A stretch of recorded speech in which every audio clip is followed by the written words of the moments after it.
All right, everybody. So we're just going to go ahead and skip the 30-second countdown because, quite frankly, there's not much to count down from. Basically, what we just saw here was an abysmal showing by the Miami Dolphins offense once again. So let's just go into everything that we saw here. But before I do that, I'm just going to go ahead and say once again, thank you to ThriveFantasy, who are our sponsors for this show. All you have to do is focus on the top tier athletes and choose the over or under on how well they will do. So if you manage to pick the right ones, congratulations, you've won. If you didn't, well, you don't really lose out on a whole lot because it's a very, it's not, you don't have to invest a whole lot of money into it if you don't want to. You can play small and win big. So go ahead and get onto ThriveFantasy.com and you can use that to follow the link in the description below. You can try to get some good money and let's win something because the Miami Dolphins sure are not winning a doggone thing. So here we go again. This is exactly what we were afraid of. Honestly, in a weird way, this is almost like a net positive because we were expecting the Bills to put a 50 burger on Miami, and that didn't happen. So now we're going to go ahead and complain about Tua Tagovailoa for the next half an hour because obviously this game is all his fault, and he is a horrible quarterback, and we need the trade for Deshaun Watson, who will then be arrested next season for all the bad things in the world, and Miami will be back to square one. What do you think, Hussam? Because honestly, I have nothing else to say at this point. It's all the same thing again. Well, obviously, the issues we've been talking about throughout the season still haven't been fixed. The defense, for the most part, up until the last legs of the third quarter, they look like they were semi-decent. They were stopping those third and shorts consistently, but then once they got to those third and longs, and the Bills were just driving consistently, gaining 3, 4, 5, 6 yards, they just opened a playbook up and chucked it and went deep. And the Dolphins, again, they reverted back to their cover zero and then their zone schemes as well. That just Cole Beasley found those soft spots in the zone. And I honestly expected a big game from Cole Beasley. You try to shut down Stephon Diggs, you try to shut down Gabe Davis. Cole Beasley's the only one going to be open, and you have Nick Needham on him. Now, I'm not dogging on Nick Needham for his play. It's just a lose-lose situation because Cole Beasley, he's undersized. He's so fast. And the thing is, he's not even willingly running routes. He is just getting open into space, and Josh Allen is just pinpointing and finding him the ball. And it's just so much green grass around him that the Dolphins' defense is not like last season. And they've regressed to a point where veteran leadership is not there. They don't know the scheme that well. They don't know the plays that well. The situational play calling is the same from last season. The personnel isn't the same. The mental makeup and the mental ability is not the same either. You can only do so much as a cornerback in man-to-man coverage, but you lose that first step, you're done. You're basically done. So it's very risky what the Dolphins are trying to do on defense, but it's just not working overall. But let's be real about this. The defense is not the issue for this game. If we're being dead honest, they weren't the issue this game. They weren't the issue this game. It's just it's so evergreen that the Dolphins play calling opens up when they're down a score or two within the fourth quarter. Like, where has this play calling been this entire time? Why are you being so conservative? Why? What is the point of being conservative? You want to keep those long drives, keep the defense on the field? Great. Do that within the first few minutes of the first quarter. Try to get a sense of what the defense is trying to run. Change up your strategy. Go up tempo. Go fast pace. You can use trickery like how the Bills did. Like you have you can't. You have Jalen Waddle on a fly sweep. You can't use trickery, Hussam. You know why you can't use trickery? Because then you get called for illegal shifts, and the snaps bounce off Gesicki's butt, and then it gets into fumble the other direction. That's why you can't do trickery, because they don't know what they're doing. They can't even get lined up properly, and when your star tight end is the one making the calls for your rookie wide receiver and your other tight ends in line, it's a bad situation. I get so frustrated because it's like, and now the comments are going off. Tua's trash. Well, you know what? If you need your quarterback to be perfect, in order to win games, you're a bad football team. You are a bad football team. If Deshaun Watson, if he shows up here, and even if he ends up not guilty of anything, at best, wins you maybe 2-3 more games this season than Tua. And you know what the problem is? And you know what? But because he'd be less imperfect than Tua. He'd be less imperfect than Tua. Because, again, I'm sorry, Hussam. I'm going off, and I know I am. And I know somewhere I hear the voice of my family saying, calm down, Luisito. I don't care. I'm pissed. You want your quarterback to be perfect. It's impossible. There's no quarterback on this planet, not Dan Marino, not the wonderful Josh Allen even, who's going to be perfect on every single play. If he does not make some kind of miracle happen on every play, this offense doesn't move. Josh Allen got away with a couple of passes too that could have been picked off, that could have been fumbled as well. It's just, I do think last season the Miami Dolphins were a little bit lucky in their play calls and their field goals and the possessions that they had, and nothing is just going their way. I mean, it's been so bad that turn this off. Look at the Elmo shirt. It's been so bad that Jason Sanders has regressed. Either Coach Flo has, shattered his confidence a little bit to the point where he's not using him a lot in game, or it's a holding issue with Michael Pilardi, the punter. Just leave it there, Ethan. It's fine. We like to see Elmo's face. Elmo will make us feel better. I mean, honestly, yeah. I mean, come on. Does anybody need a hug? I'm here with warm hugs for all of you. That's pickle time. Elmo. That's what I've got. Ethan just ruined my whole entire segment about Jason Sanders and special teams. I mean, does it matter? Honestly, Hussam, seriously, does Jason Sanders matter at this point? Does any of it matter? I was on the way back from watching this monstrosity. Am I going slow here? I think I am. I was listening to the team broadcast. Okay, when you've lost Jimmy Cephalo, you've lost the war. And when you've lost Jason Taylor, too. Jason has never been shy about calling the team out. No. And so Jason and Jimmy and Joe Rose called it amateurish, what happened at the end of the half. Jimmy Cephalo said it was one of the gooniest plays he'd ever seen.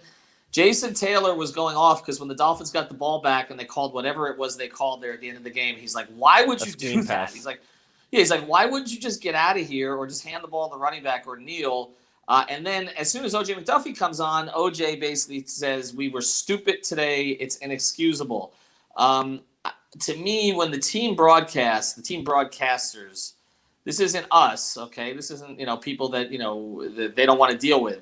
When the team broadcasters, people affiliated who have a vested interest in the team's success and are going to cheerlead when they can, are basically out on the entire thing at this point, I think that tells you everything that you need to know. To me, that when I heard that, I'm like, Brian Flores is cooked. Regardless of what I thought of him for the first 2 years, if you've lost Jimmy Cephalo, it's kind of like in the war, in the Vietnam War. They say when you've lost Cronkite, they've lost Jimmy Cephalo. Okay, and I at this point, to me, that says everything. I don't know how you recover from this. I mean, they've got a death march of 9 more games, and they don't even have their own pick.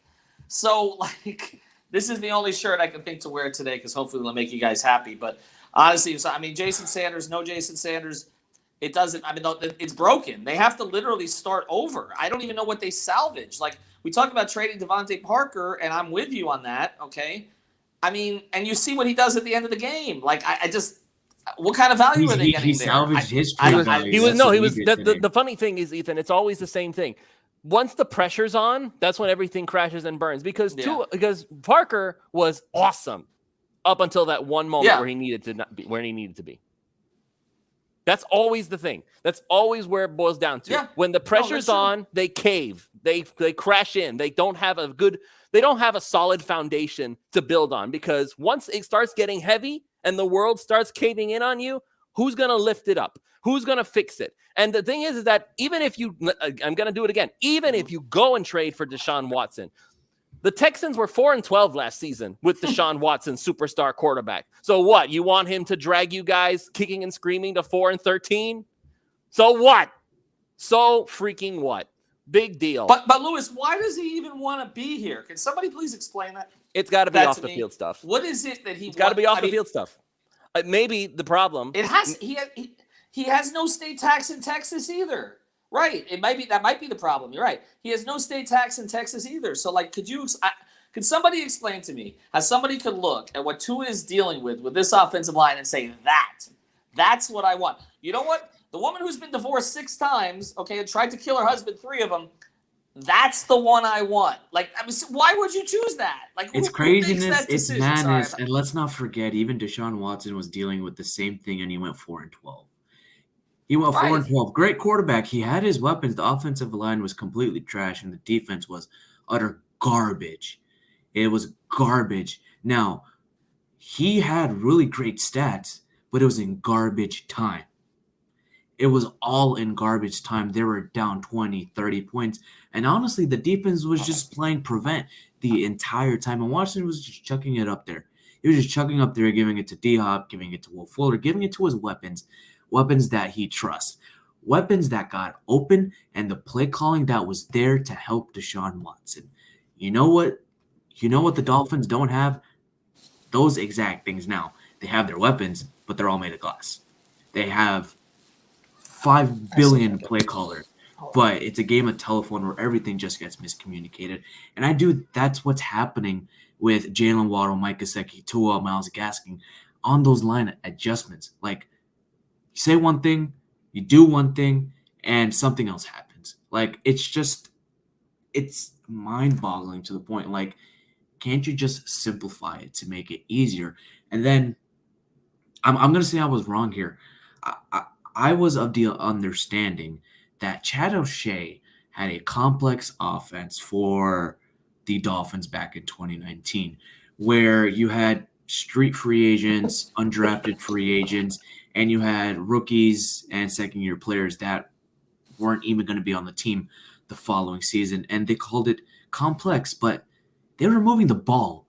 They were getting the ball into the end zone. They were scoring, and they were helping out the defense as well. And now they got 5. They were 5-11 towards their last, I want to say, no, they were 5-3 towards their last 8 games. No, they were 5-4. They were 5-4. They started 0-7. They were 5-4, and then it was considered to be too complex. Yeah, they were 5-4 and figured it out.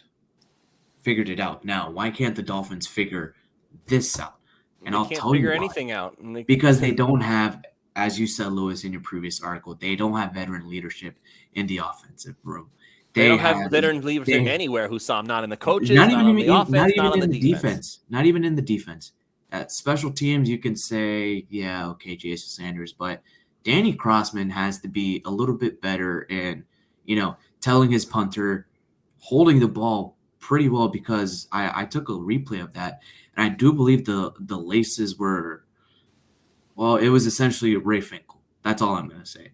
That's all it was. I mean, Jason Sanders could have made that. He made the 51-yarder. He made the 36, but whatever. What's done is done. It's just Hussam, did they win the all game across the board. Did they win? Here's the thing.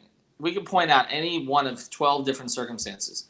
Do they win the game if any of those things don't happen? I don't think so, because the reality is, whatever the score was at the end of the game, they would have cracked. Okay, it's just the only thing that the only difference is what the final score ends up being. But the reality is, every situation at the end of games, they crack. It's what they do. They crack at the end of halves when there's pressure. They crack at the end of games when there's pressure.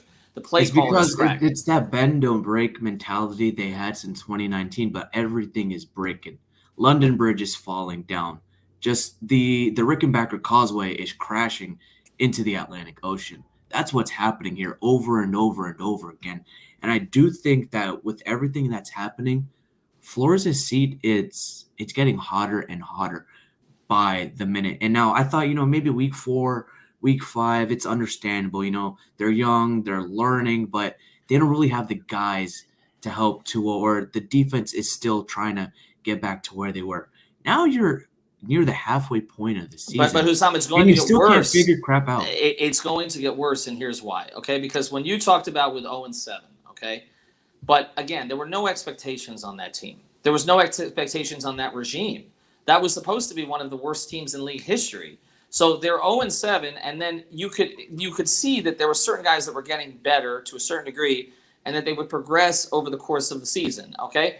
In this particular case, it is literally the exact opposite. They had expectations coming into the season The expectations are not being met. Nobody's giving them the benefit of the doubt anymore. Okay. And so what happens to teams like that? You're going to see it over the next few games. More and more guys are going to sit with minor injuries. Okay. More and more guys are going to play poorly. This is not going to get better. It's not like who are you looking at on this roster and saying, okay, I'm excited about his development over the second half of the season? Who? Waddle? Phillips? Who? Okay. I mean, there's nobody. And you're going to see more and more of these guys who are sitting out now at this stage of the year. I think we're headed for like 3-14. I really do. These seasons don't turn around and get better. No. 3-14. Who do we beat? No one. The Jets? No. Maybe. Not even the Jets. No. The Jets just beat the freaking Cincinnati Bengals. We're not beating the Jets. It's because the Bengals weren't expecting Mike White to absolutely ball out. That's why. And Zach Taylor has – and I'm reading this from Bengals fans from the other network. I'm at ATB Network. And Bengals fans are pissed about how Zach Taylor is giving the play calls into the game. Like, they're a bit inconsistent to the point where you have your weapons with Joe Burrow. You're using them for the first half or a little bit in the drive, but then completely abandon them. And you don't go back to what's working. That's what's happening with the Bengals, and that's what happens with a young, inexperienced coach. Same thing has happened with Flores and his offensive staff. George Gotti and Eric Studsville, along with Charlie Fry and whoever else you want to name, they know what works for Tua. They know what works for this offense. But they can't but they're not going back to what's working. Do they, though? Because look at it, Hussam. Listen, if they know what's good for Tua so much, why does it always seem like they don't let Tua actually run the game until after it's too late? Like in the second quarter, when Tua was actually on a roll, they took the ball out of his hands and said, we're going to hand it off to Myles Gaskin and Savon Ahmed over and over. They're trying to play mind games. They're trying to outsmart the other team. No, stop doing that. Yes, that's correct. So again, if the goal is that if they know what's best for Tua, why are they doing it? If they know what's best for Tua, your job as an offensive coordinator, as a coach, is to make sure that Tua is put in the best possible position to succeed. And you see him having success doing this thing, and you remove it from the game. You stop throwing to Devontae Parker when we're not constantly in pressure and we have to get it to him. You don't throw it to Mike Gesicki until very, very late in the game. Again, again, think about this. It took until the fourth quarter again to get the ball to Mike Gesicki. And the biggest play of the game, both of them, were to Mike Gesicki. What is the mind game here? You have a mismatch constantly, and you ignore it. Like, you actively go out of your way to not throw it to him. Because they want to extend Mike Gesicki for a cheap contract, kind of like the way they did with Jerome Baker and limit his snap counts, just so they can say, here are the stats. These are the top guys, and you're going to get there. That sounds like tinfoil hat stuff now. Losing is a good way to do that. Look, here's the thing. I think what we found, we can nitpick particular things. It's very simple. They're all in over their heads. That's it. That sums it all up. The coaching staff is in over their heads. Some of these players are not ready for this. Flores, I did believe in him. I don't anymore because it seems like with expectations, he's changed the way that he approaches things. They've mishandled the most important position in sports completely from the beginning. The most important thing you can do is give your quarterback confidence. That's what Buffalo did with Josh Allen early in his career when he struggled. They showed the numbers today on the broadcast of the two of them through their first, 13 games. Tua has better numbers than Josh Allen did through his first 13 games. Okay, but do you ever believe that Tua will be able to become anything close to Josh Allen here? And I don't think it's about ability, even though Josh Allen's bigger and stronger and all the rest of that stuff. I think it's about, I don't think they've created the environment for him to succeed, whereas Sean McDermott did create the environment for Josh Allen to succeed. If Tua goes to New Orleans, he will be absolutely fine. Okay, the reality is they are in over their heads. Okay, but the problem is, and this is the real core problem of the organization. Okay, the owner is in over his head, and he's been in over his head since he bought the majority share of the franchise in 2009. And when you have the owner who is in over his head, okay, then it's like it doesn't even matter if they fire. The owner cares more about having a nice F1 racetrack and making everything look pretty. I disagree. I disagree. I think he does care about it. I do.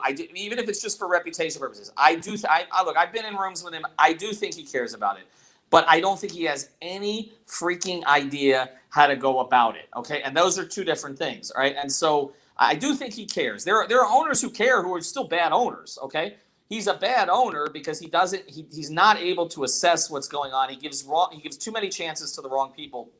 And I don't trust him to make the right decision next time. And that's the reason why it's always like, okay, they can fire Flores, and then what? Okay, I mean, what? Okay, he's got to bring in Jim Harbaugh. I mean, because that's been his fantasy. Jim Harbaugh is not going to fix this offense and this defense. No, they are at a point where they really are in a complete rebuild. They're probably going to lose Gesicki anyway, okay, rather than extend him. If you're Mike Gesicki and somebody that you can potentially get more money somewhere else, why would you want to stay? Like, this is the whole thing. Like, this is why the Deshaun Watson thing is puzzling to me. Like, what does he want to be here for? Like, I don't understand it. Like, you literally could go, other than Houston and maybe 2 other organizations, you could pick 28 other organizations that would be better for him to go to. He has set his mind on this. Just to point out everybody and stick the middle finger. Hey, look, Buffalo's using me perfectly fine. I don't know, man. I really don't. I don't get.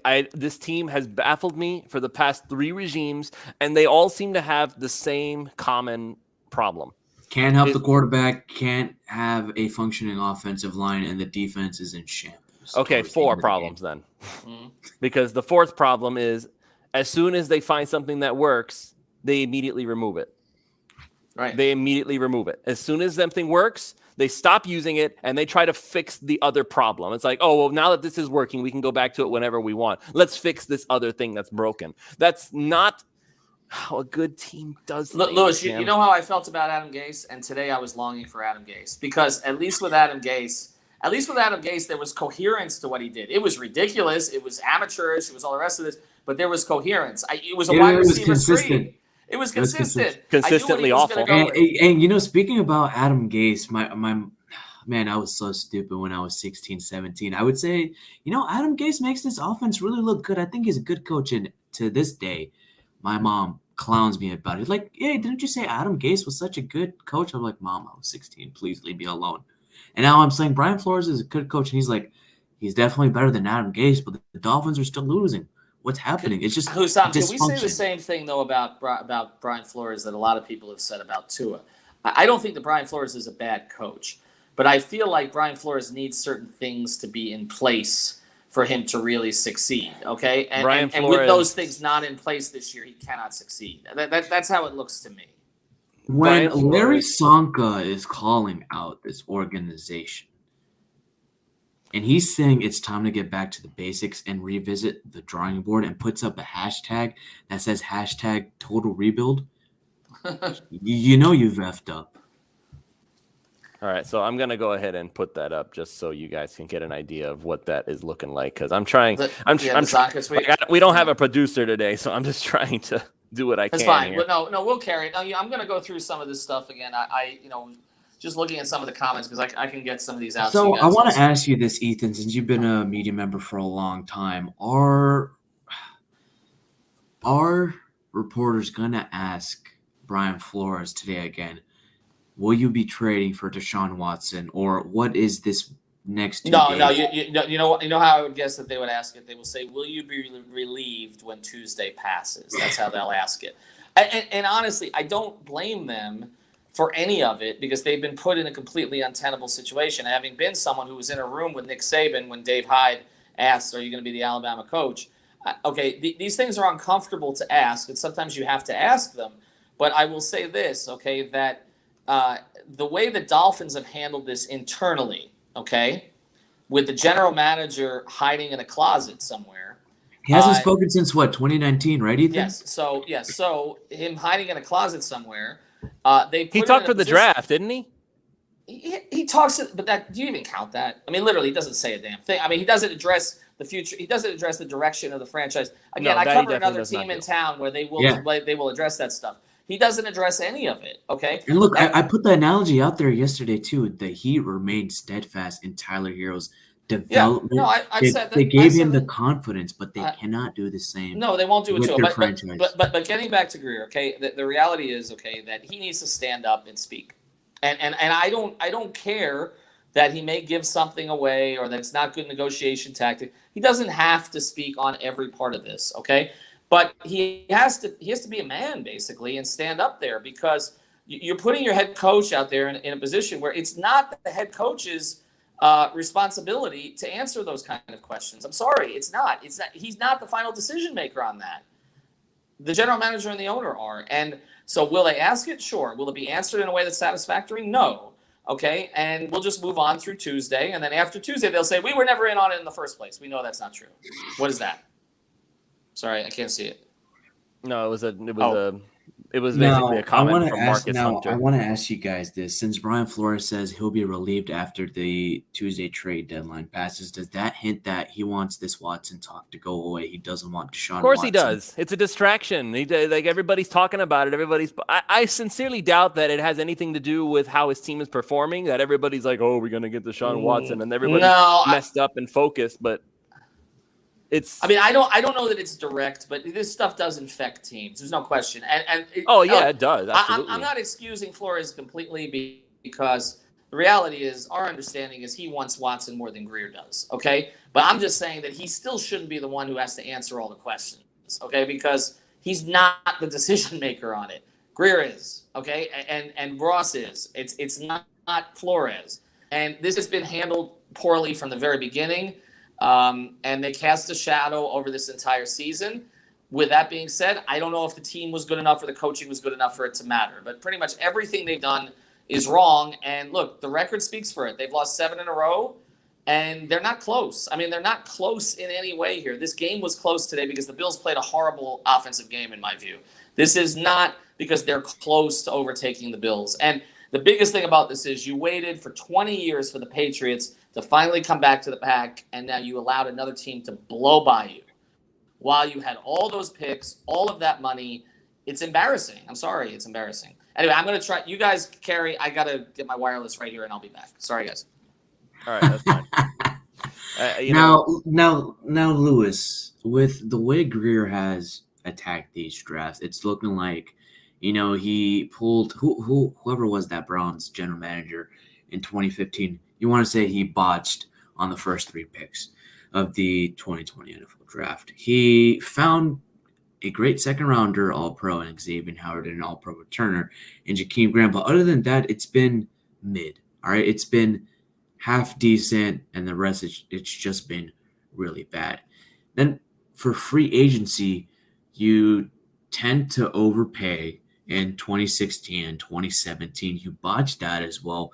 You go to 2020, you pick up those veterans that you need that understand the scheme, but then you let them go to save money, to save cap, and that way you can attack free agency in 2022. Even though the free agents along the offensive line, along the defensive line, it's particularly not that good. It's the same thing we said last week, Hussam. You look at the Saints. You look at the Saints, how they've attacked their cap situation, kept their veterans that they needed to understand the scheme, and while bringing back players that know the scheme, even without a Hall of Fame quarterback that retired. Look, the Saints, they're playing pretty decent with a quarterback who's considered, a turnover-prone guy.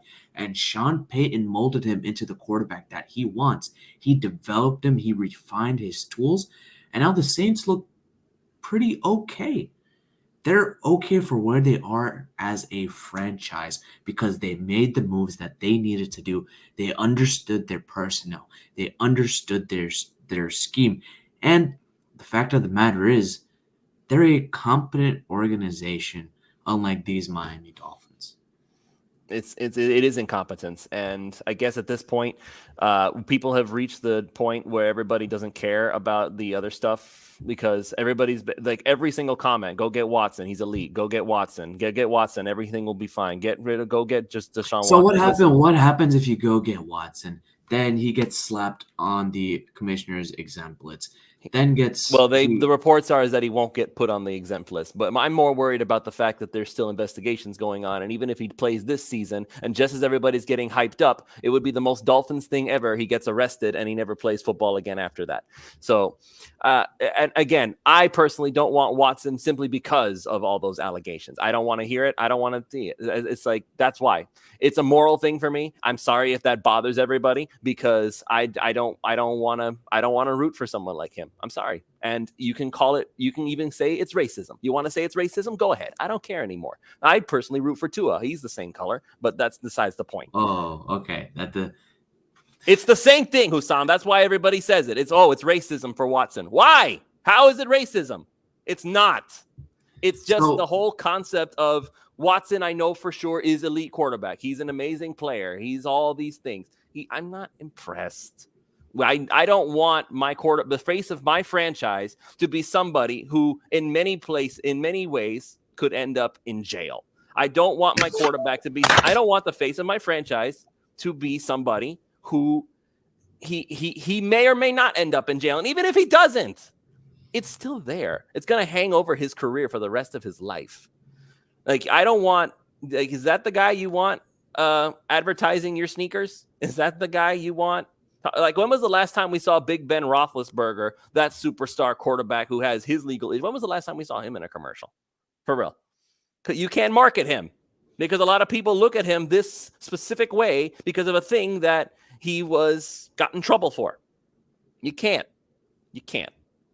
So, and everybody now is saying that, well, you know what? I'm judging because I have no evidence. Well, if we have no evidence and there's no evidence pointing him to the crime, then why are we still doing this? It should have been over by Coach now. Flores still hasn't showed up for the press conference yet, and admittedly, will he even answer any questions at all? Or I do believe he's going to dodge these questions because he's had enough of the Watson questions. He knows what's wrong with the team but can't fix it, and what's coming up next when they play the Texans. Like, well, he has to answer. I mean, he has to. I mean, he can't skip the presser. I mean, he's going to speak at the presser. I mean, he can offer evasive answers. He can give answers that Dolphin fans don't want to hear, which is it starts with me, and I've got to be better. And he'll take some accountability in that regard. Just put that on the bingo card, Ethan. No, but I understand. But I mean, at this point, what are you going to say? I mean, you've taken an approach as an organization that you don't share information with the media. Okay. Well, that's good when you win, okay? When you win, like Patriots, you can do that. When you're bad and you're an organization that likes to be so insular, it bites you because, then there's nobody on your side. I think one of the problems that they've had now, whether it's Flores, Greer, or whatever, is that they've alienated the media to such a degree because they've taken this sort of half Dolphins but mostly Patriots approach, right? That they have no advocates. There's nobody. You can always tell. Oh, there he is. He's at the Okay. conference asking questions now. All right, so I told you he'd be there. But you can always tell when coaches and GMs have done a good job of kind of currying the media's favor, because there'll always be a couple media guys that are prominent in the market who help them out. Okay, look at the timelines right now. Look at the things that people like Barry and Joe Shad and Dave Hyde and Omar are saying. They have not curried any favor with the media. Even the one guy who I perceive as a Flores guy, which is Cameron Wolf, is the guy who went at Flores the other day. So there you go. I mean, I just think that and then a couple of new guys like there's a couple guys there who are new, like Marcel. So there hasn't really been an opportunity to do that. He doesn't have any advocates in the media. But think about Ethan, just real quick. Think about what Marcel just tweeted out. That Xavier Howard was praising the play calling because they got back to what they were doing last season. So right. What have they been doing for the past 8 weeks exactly? Zone coverage, because they can't seem to figure out how to call man coverage against these teams. Simple as that. They also can't generate any pressure. No sacks again today? No sacks. That one sack that could have been a sack would have been it was instead called intentional grounding. Mm-hmm. So I mean, look, it's been mismanaged from the very start. I think this is one of these seasons where we're going to hear about more of this as it goes on. The comment that Xavier Howard made, I think, is sort of a start of that. We're going to start to get a better sense of what changed from last year and why. I think that this coaching staff got arrogant. I think with the success that they had last year and overachieving, and Hussam, you mentioned it, they overachieved at the end of the previous season too. I mean, they went 15 and 10 over 25 games with a roster that probably wasn't 15 and 10 good. And I think that overachieving led to some arrogance. And I think they believe their own bullshit, basically. I mean, if you want to talk about arrogance in coaches, I mean, it's through and through across the league. Matt Nagy has more wins than Kyle Shanahan has a head coach. And people love Kyle Shanahan since he's a player's coach. He's got the scheme. He's got the offense. But he can't close games, and he can't win those games that he needs to win. What's the difference between these two guys? I mean, it's fair. Lewis, you want to throw up, because I know we only got a few minutes left. You want to throw up any of the comments that have come in? Is there anything that we should respond to here? The only comments being made are Deshaun Watson ones. So unless you want to talk about that some more,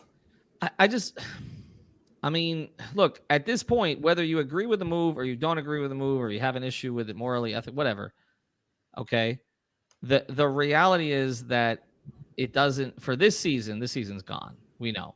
So the idea is, does this put you, again, putting aside all the other stuff, just the football stuff, just focus on the football stuff in this football team.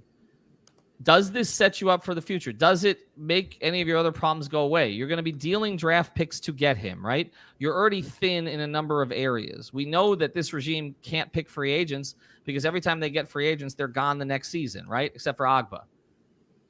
So just from a football perspective, I mean, let's say they make this move by Tuesday. Are people going to be celebrating it from a football perspective? I know the protests and everything. From football? Oh, yeah. From football perspective, they're going to be celebrating because they know they have a great quarterback. And there's no one on this show, no one in 5 Reasons has ever said that Deshaun Watson is not better than Tua. No one has said anything regarding that. No one. No. It's all been the other stuff. It's the other stuff, but it's not just the other stuff. It's also team construction. Well, guys, do you want to gut your franchise to do it? This is going to be a swirling, crazy 48 hours. Yes. And sadly, I got to go. So we'll see what happens. You're leaving us with that. Follow at Hussab Patel. I'm supposed to ask you questions now. This is the thing. We're posting comments for you. Am I supposed to basically everybody wants you to trash me like everybody wants to trash Flores? Go ahead. I can take it. Bring it on. I mean, look, the defense played well enough in the first half, but they had a 3rd and 11, right? They had to get off the field on a 3rd and 11. We all knew they weren't going to get off the field on a 3rd and 11. They were social distancing from Cole Beasley. He makes the play in the middle of the field. Look, that is not a new thing. Okay. The Dolphins for years, previous regimes, even better defenses than this one, have had trouble getting off the field when they need to get off the field. They're not a great defense. Okay. They were a defense that created a lot of turnovers last year, which is part of it, but some of that is luck. And this year they haven't created. Where are the turnovers this year? How many turnovers have they created this year? No sacks. Well, all this pressure and they can't finish the job against the QBs. Like they bring 8, 9 guys, leaving only 2 in coverage or something. And they still can't get to them. They're just look. They're like bumping into each other like a bunch of lemmings. They're trying to get in there. And Jalen Phillips may be good, but even Jason Taylor, who was a guy who we remember used to drop into coverage some under certain regimes, right? Especially Saban. Jason was on the air asking, why is Jalen Phillips playing that kind of? Why are they using Jalen Phillips like that in that situation? So this is the whole problem. It's like, is it the personnel or is it the coaching or is it both? I mean. You pick the personnel to try to fit with your coaches. You pick the coaches to try to fit with your personnel, right? So there's obviously been this incredible disconnect. But here's the other thing, and I tweeted this, and Simon, who, as you know, I think we all respect Simon's opinion on the Dolphins. I tweeted basically, Nick Needham is the one guy they've developed, and he added Zach Sealer. Who else have they developed? Who's gotten better? I mean, a big part Myles of Gaskin. Okay, he's gotten better into what? I mean, his ideal role is 3rd down back. So, like, he's gotten better into what? Gesicki got better? Okay, Gesicki's playing up now to where he was drafted. And at the same point, Gesicki is not being used properly. So he could be better than he is. Who's gotten better? Who on this team has gotten better? Did Jerome Baker get marketably better? He didn't look good last year. And I know he wasn't a factor. Baker's a blitzer. He finds gaps in blitzes. That's what he does best. Has Christian Wilkins gotten considerably better to play up to a first round pet? He's better. Is he better enough that he should be? I would argue Wilkins has developed, but that's because he is supremely talented. Okay. Wilkins is, if you remember, Wilkins' role at Clemson was not to be the superstar defensive tackle. That was like they left all the playmaking to like guys like Cleveland Farrell and stuff like that. Wilkins was the guy cleaning up the rest of the mess so that those guys could make their plays. So expecting Christian Wilkins to do to do what the other guys were doing, I feel like that was a naive way of looking at it. It's like he's not Ndamukong Suh. He's not the playmaker like Aaron Donald. His job is to clean things up so other people make plays. So now you want him to do not only that, but you also want him to make his own plays on top of that, which, by the way, he has been doing this season. I think he's the sack leader for the Dolphins right now. Yeah, wow. So, I mean, what do you even do? My overall point is, and I know the offensive line is the easy place to go here, but most of the players don't get better here. And that's the frustration, because it's really hard to then differentiate what is the issue. Is it the issue the players they're picking, or the fact that they're bringing players in? There are many, many players in the major leagues, whether it's MLB or NFL or NBA or whatever, that if they had just been drafted into a different situation, their careers would have gone differently. Okay. All right. And if you get drafted into a situation that understands how to develop players, understands that it's going to be peaks and valleys, understands how to prop up their confidence, understands how to put them in the right role, then those players have a chance to succeed. If you go to an organization, there are many, many players who got drafted to the Sacramento Kings for years that probably, if they'd been drafted to the Miami Heat or the San Antonio Spurs, might have been really good players, but they got drafted to a wasteland, to a black hole. The Dolphins, in a lot of ways, are now the NFL's black hole. Okay. You get drafted here, it is impossible to tell if the problem is you or the problem is them. If Noah gets drafted somewhere else, is he developed at this point? Maybe, maybe not, but he's not developing here, right? Okay, that's the whole thing. They can't develop guys, and they've got too many guys going through this at the same time. So you're trying to develop coaches at the same time as you're trying to develop players. You can't do that. You need experience. You've talked about this. So we're being a dead horse at this point, but like if you have experienced coaches who know how to groom guys, that you're much better off than you've got to develop a coach to teach them how to teach these guys. That's where this season is. So look, do I know Tua is the answer? No. Okay. Do I recognize he has limitations? Yes. Do I think he has any freaking, and I want to curse here, chance in freaking hell to develop in this hellhole? No. And that's the thing, Ethan. Like, everybody's saying I'm making excuses for Tua. I'm making the same excuses for Tua that I made for Ryan Tannehill, who, by the way, has made the playoffs the past 3 seasons thanks to a lot of help from his running back. Yes. But you know what? He's now in a position where he can succeed. And look what kind of a difference it makes. The Titans were, when they still had Derrick Henry, but until Tannehill took over from Marcus Mariota, they weren't getting to that point. So you can't say that Tannehill has had nothing to do with it. He's a better quarterback than what they had before, and that made the difference. So there you go on that part of it. Now, number 2, the same excuses that I made for Tannehill are the same excuses I'm making for Tua Tagovailoa, because it's turning out to be true. You have no running game that you can really count on. Your offensive line is trash. You cannot count on your wide receivers. Miami has more drops in the entire NFL. No team has more drops from their wide receivers than the Miami Dolphins. I don't understand how that is an excuse. I don't understand how that is not just the reality of life as it is. Where making excuses has now become parallel to pointing out literally any other flaws than the quarterback. You want me to talk about Tua? Tua did not play great today. Tua did not. He threw that interception deep down the field. He was trying to make a play. It didn't get there in time because he doesn't have the strongest arm in the world. Yes, he has a weak arm. Okay, there you go. You want me to use that word? He has a weak arm. That's bad. So I don't understand where this concept comes from of we're blaming everybody but Tua. Ethan, are you not blaming Tua for some stuff? Did you not just say that he has limitations? Where's the problem?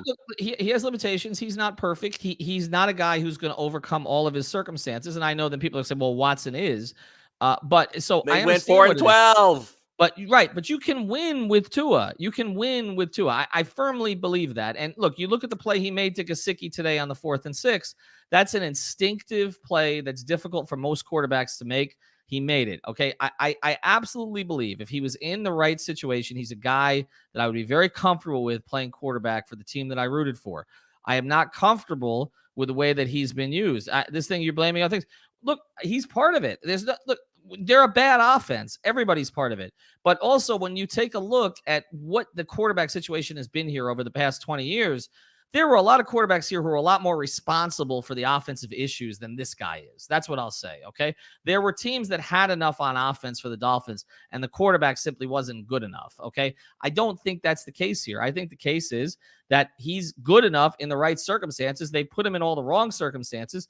That's, again, like you say, Lewis, that's not an excuse. It's a reason, okay? It's one of many reasons, 5 reasons, whatever. This is saying you can win with Tua but not Watson. We no, never you said could win that. with Watson, but it's just like in a vacuum, if you're not giving up draft picks, if you don't think that he's going to get suspended and if he's going to be available, again, beyond all the other issues that, again, there's going to be protests. I know that. It's going to be an ugly scene for the Dolphins organization, but I'm just talking football. Like, I'm not getting into all that. I don't know what's true of the allegations and what's not true of the allegations. I'm just saying about the football. Okay. Does he make you better? Yes. Would he take this group to the playoffs? No. I'm not even talking about them being 1-7. I'm talking about, would he have taken this team to the playoffs if he started day one? No. That's what I view it. Now, it doesn't mean that you can't build a team around him in the next couple of years that could. But the greater point is, I don't think that these are the guys to do it, okay? At least Greer is not. And so this just gets back to it. Like, you want to bring in Watson and let Chris Greer manage the development around Deshaun Watson? Like, that's where you're going? Exactly, right? Like, you think like they can't even handle the trade rumors. Like, now you're going to actually have him on the team, and they're going to be talking about, does it bother you that you have somebody who has 22 allegations against him as the face of your franchise? But even beyond that, first thing, Greer won't even appear at the press conference. But he won't. But even beyond that, like, do you trust him to get the right players? I forget the other stuff. I mean, I'm not saying forget it. It's important, but I'm saying for just this discussion, do you even trust him to get the right players? Do you think he would have the faintest idea what to put around Deshaun Watson to help him succeed? Because I don't. This is what kills me, Ethan, is that everybody's saying that, the circumstances around Deshaun Watson, why he went 4-12. Really? The circumstances around Deshaun Watson, the context of why the Texans were 4-12, everything around Deshaun Watson was terrible, and that's why they lost so many games. Isn't that at least excuses? Will Fuller was healthy? Aren't those excuses, Ethan? Excuses for why Watson couldn't win the game? Look, there has to be context for everything. There are some athletes, there's a very small number in the world who are able to overcome the worst of all circumstances. People are going to point to Aaron Rodgers and what he did last week at Arizona without any of his receivers.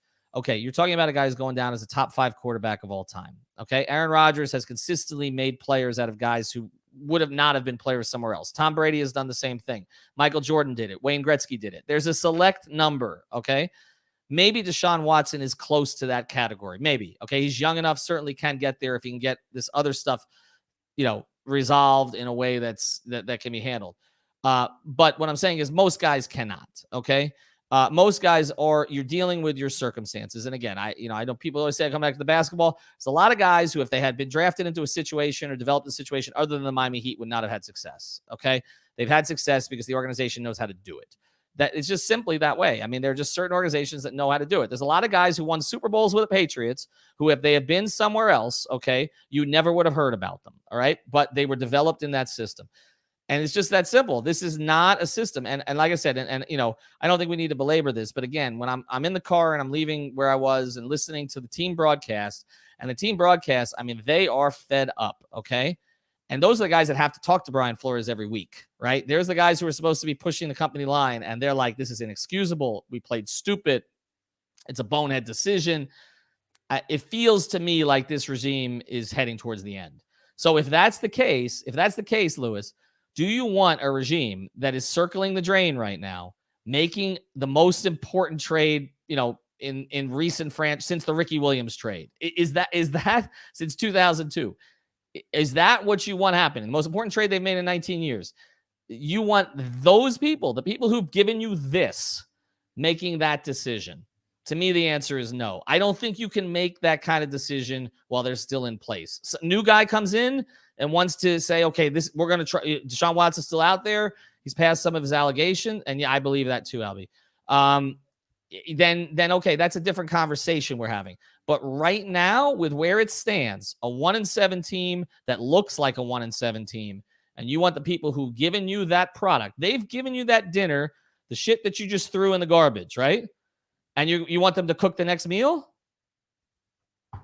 Giving them a second chance to get it right, I guess. To me, it's not, you can't do that. I mean, to me, if you're not going to get rid of Flores and Greer now, you ride it out until the end of the season. You see if any players develop. You make the change from Greer in the offseason.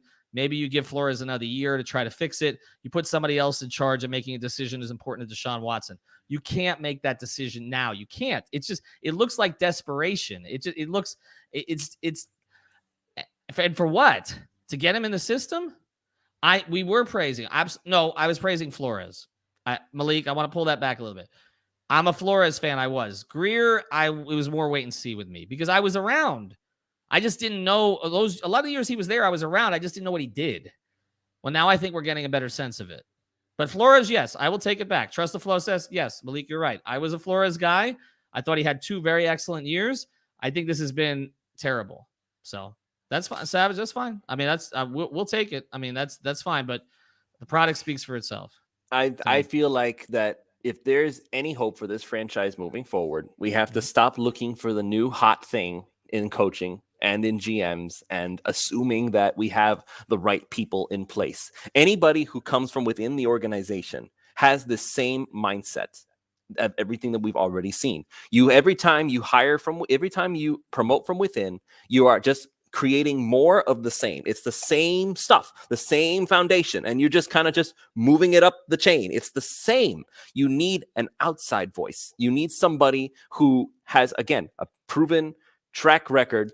Well, there are success. 2 guys in the organization who do have somewhat of a proven track record, but they're inside the organization. Would you look at Reggie McKenzie or Marvin Allen? Because both of them have had success in other places. That's the thing. It's like if Reggie McKenzie or Marvin Allen were out there right now, they would be names on a list. Like you would look at the 2 of them and say, okay, they've done enough that they would be probably upgrades from Chris Greer. But that's the lack of that's the quote from CJ. That to me, that says it all. But if they were outside, you would probably say okay to at least considering them. But the fact that they're inside, are they stained by this? Like, would you not look at Reggie McKenzie if that's what they decide to do? The thing is, though, is that that brings up an interesting point, though, Ethan. I would have to say no, honestly, and here's why. Because if McKenzie and Allen are in there and they're giving their input and they're giving their own voice, so either they are part of the decision making and they are part of the problem, or they're making their choices and Greer is basically saying, "Screw you! I don't care what you say. I'm doing it my way." Neither of which is promising. Well, it's hard to know. In that case, we're in the opposite position we were always in, where Greer wasn't the final decision maker. And look, this is a long Dolphins tradition. The Wannstedt Spielman stuff on who had final say, I can't tell you how much I dealt with that. And that was, the way that, Spielman was telling people what grade he had on Anquan Bolden as opposed to Eddie Moore, but Dave wanted a special teams linebacker. I mean, this has been going back years and years and years. When you have too many cooks in the kitchen, and you don't know who has final say, you're going to have that problem.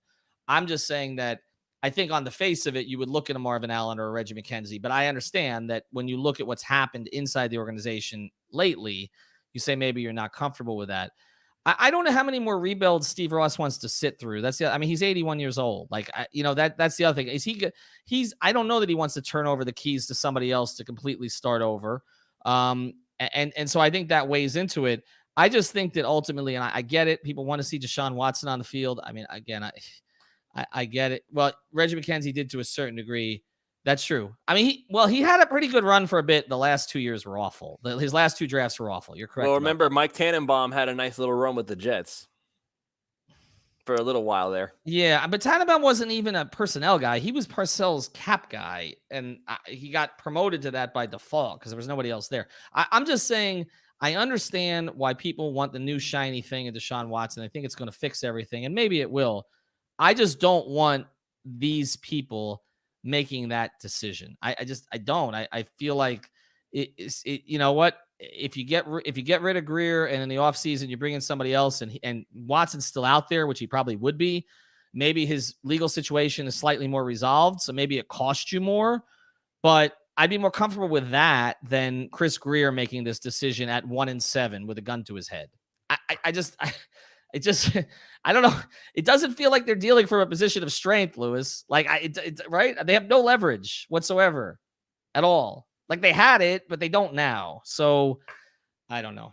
All right, you want any final thoughts? I need a shower after this. The final thoughts are simply this: like, we're going to talk about this team for the next 9 weeks, talking like if the only thing we really need to talk about at this point is who are the replacements. And if you really want to, and I'm going to say this one more time for everybody who is upset over us not talking about the quarterback, the only thing that I'm going to say one more time is that if the Texans went 4-12 with the amazing Deshaun Watson, if you really believe that this 1-7 team still has a chance at making the playoffs as soon as he gets here, oh no, I don't. Then I don't know what to tell you. Like, that basically says you're basically saying at that point that 10-7. First of all, you're going to basically say that 10-7 is enough to get to the playoffs, which is not going to be the case. It's not. 10-7 is not going to get us to the playoffs. That's assuming that Watson is so amazing that he somehow turns this whole team around all by himself, just with his mind, body, and will. That's not going to happen. No, they're not making. There's no chance of them making the playoffs. It's less than 0. So it's not even about that. It's about bringing in the quarterback to build the foundation for next season, and feeling that this is the only time that you're going to get that quarterback. That is the case that people are making. And on its face, it's a reasonable case, okay? My point is, I don't want these people making that decision. That's it. Beyond the legal stuff, beyond any of the rest of this, I don't want them making this decision. I don't trust them to make this decision. Look what they just did. They just gave away their first-round pick to move up a few slots to take a guy that they use basically as a dump-off receiver. I don't want them making this decision, okay? They drafted a tight end when they got 5 tight ends in the room and they don't have a running back. I just don't trust them to make the decision, Lewis. Like, beyond any of the other stuff we talk about, you can't let someone who's on their way out the door make a decision like this. You're setting up your franchise for the next 10 years. You can't do that. You can't do that. Just table it. He's still going to be on a roster on Wednesday, okay? If you don't make the trade. Table it. Decide what you're going to do internally. Give 2 of the last few weeks to yes or no, or okay, or whatever, and then revisit it in the offseason after you've made changes. That to me, that's the only responsible thing to do now. And when his situation is a little bit more resolved, so you know he's going to be available. Then we can get into all the other peripheral issues. But I'm just saying, from a football perspective, that's what makes the most sense to me. I'm not saying that Deshaun Watson's not great. People in the comments, like, we don't know. Yes, he's great. He's top 5. I agree with you. Like, I love watching the guy play. Okay. But I'm just saying, like, you can't let these people make this decision right now. I don't trust them. You know, I don't trust them. I'm gonna bring this up, and I'm gonna piss off everybody one last time before we leave. Okay. I want Scott McCloughan. Don't say, oh, it's nothing bad. Well, unless you consider it bad. So GM Scott McCloughan and new head coach Marvin Lewis. Thank you. Oh boy, I'm out of here. See ya. We'll call it. That's gonna be all over the chat. Go join Thrive Fantasy. Bye bye. Have a good one. Thrive Fantasy. Use the code 5.